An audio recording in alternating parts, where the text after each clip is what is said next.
Welcome to another Bible in a Year Q&A. This is for September 1st through the 16th, those readings. So I'm going to run through some stuff here.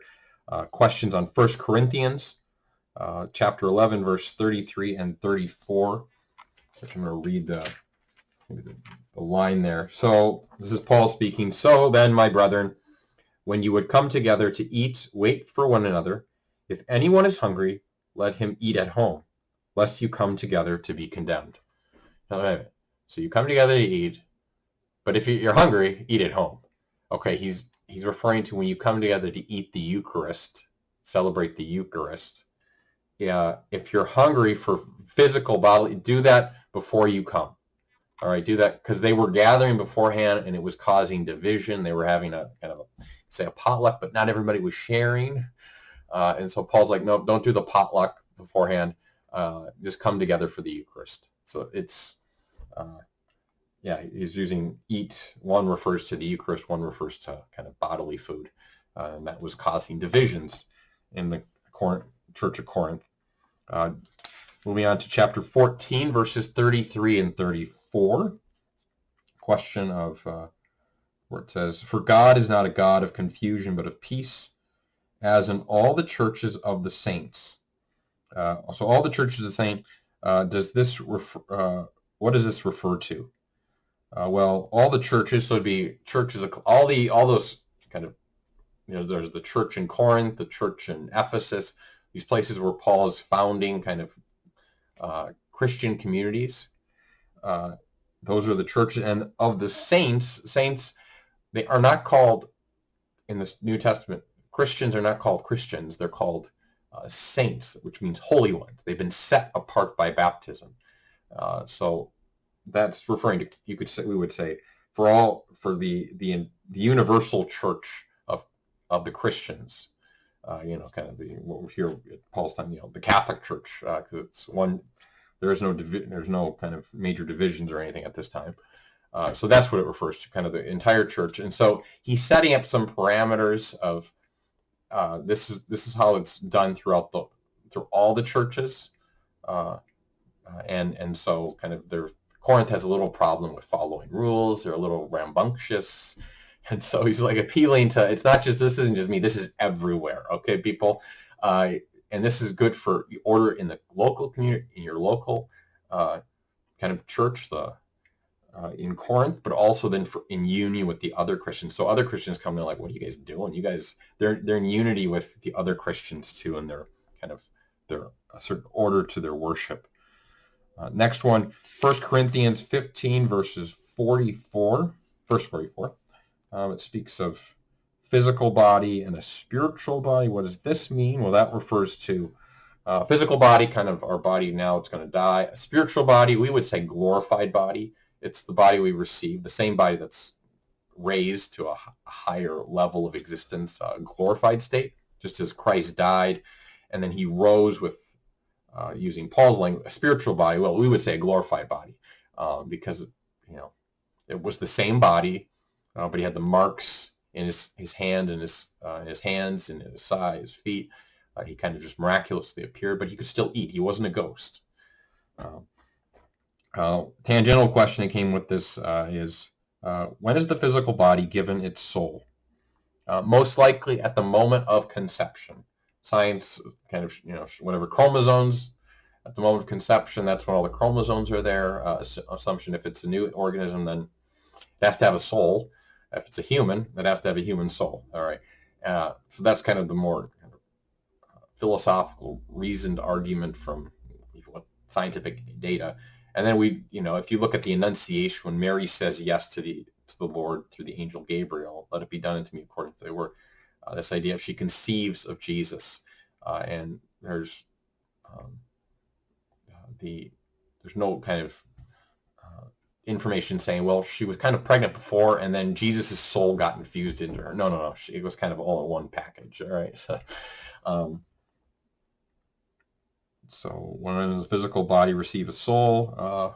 Most likely at the moment of conception. There's no real contrary evidence, though it has never been definitively revealed, and there's no like scientific device that you can wave over, oh, is have a human soul or not? All right. See here. Another question, couple questions regarding the last Q&A, some of the responses I had. I'm just asking about marriage again. This person said they read somewhere that sacrament of marriage can be between a baptized and an unbaptized person. And this person said, well, I thought they had to be both baptized. Yes. For it to be a sacramental marriage, it has to be between two baptized. If it's only one of them is baptized, then it's going to be a true marriage. They can still be married. But it's not a sacramental marriage, so it doesn't receive an extra channel of grace. But if the unbaptized person gets baptized, it then gets raised right at the moment of their baptism to the marriage becomes sacramental. Right, so a sacramental marriage is between two baptized, kind of what we would call a natural marriage, because a sacramental marriage it's supernaturalized. And so I officiated a natural marriage recently, and between a baptized Catholic and someone who was not baptized. So it was a real marriage. It's not sacramental, but if that unbaptized party gets baptized, it'll be at that very moment of baptism. Also, their marriage would become supernaturalized. All right.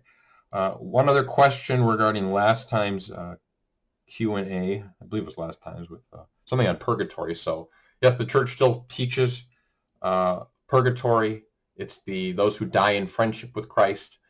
It's the escalator going up to heaven, and they're getting purified, cleansed. Our prayers, praying for the dead, this helps in that process, so we can, by our acts of love and prayer, can help assist those in purgatory. At every Mass, they're mentioned, we pray for the dead in the Eucharistic prayer. And it's part of God, by giving purgatory, is God could have decided, well, boom, snap of his fingers, when we die, for in friendship we go to heaven. But purgatory shows that our actions have responsibility, and they have real weight to them, and we're responsible. And so God has purgatory to show, and we're responsible. And the biggest suffering in purgatory is that the souls in purgatory are not in heaven. They could be in heaven, but they aren't, because they drag their feet. All right. So, and so that and the teaching should also strive us. I want to go right to heaven, Lord. I want to grow in holiness. I don't want to have any lingering things in my life that, I'll just wait till later, because it's like there's this big party in heaven, and in purgatory you're like, great, I got to get cleaned up before I can go. I was hoping it would be nice if I could have just jumped right in there, but I didn't, because I wasn't striving for holiness during my life on earth. And then part of this was with other part of this question was with limbo. Does the church still teach limbo? It's not really mentioned. Well, limbo just means in between. So limbo, in between, most often refers to in between heaven and hell. Is there this other place besides purgatory? So purgatory sometimes is referred to as a limbo, but it's an escalator on heaven. Limbo, there's two types of limbo, actually. So there's the limbo of the fathers, which refers to all the holy men and women before Christ's coming who died in friendship, that were waiting for Christ to open the gates of heaven. So they're in limbo, and Christ comes down, and that's where the realm of the dead, sometimes is translated as hell or Hades. It just refers to those that are in the limbo of the fathers. So Jesus opens the gates and allows them to enter, heaven. That limbo. There's another limbo, and this is probably more what most people, kind of limbo that's more debatable. The other one is kind of, that one doesn't exist anymore, because Jesus already descended to the realm of the dead to bring those souls out.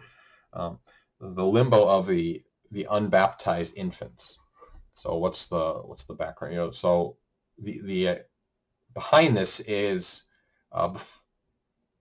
to be in heaven, I need grace, and it's a gift. All right, normally receive it at baptism, and to merit hell, I have to personally kind of go against God. Well, unbaptized infants, they haven't done anything wrong, so they don't merit hell. They can't. God will not send them there.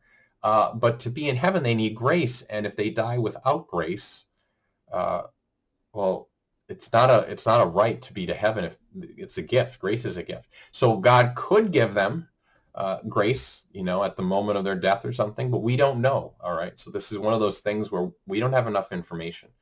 And so the church really says we entrust children who have not been baptized to the merciful hands of the Father. So either God gives them grace and they go to heaven, or he doesn't, and then they would go to what would kind of most like something like what we call limbo. Now, we don't know if this exists. We don't, because God hasn't revealed if he gives grace, and he doesn't have to give grace because it's a free gift. Otherwise, grace is not, hey, you owe this to me. No, he gives grace through the particular channels he decides, and it's not for us to say, hey, you have to give grace to this person or that. No, it's his gift. But if he doesn't give grace to the unbaptized children that die,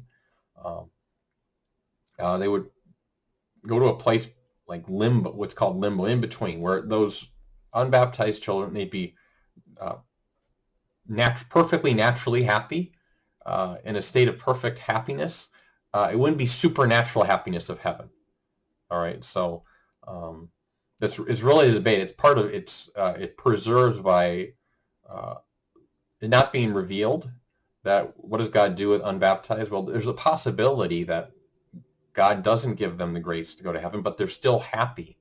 But they don't even know what they're missing out in heaven. All right, so unlike those in hell, they know that they're missing out on heaven. These ones they were never at that. They're They're kind of in this perfect state of natural happiness. And so that's the kind of in a nutshell.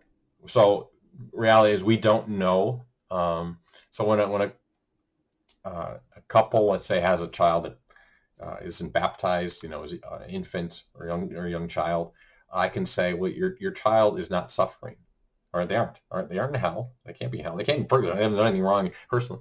They're either they're in heaven or they're in limbo. All right, they're in limbo. They're perfectly happy there in a natural happiness, or they're supernatural happy.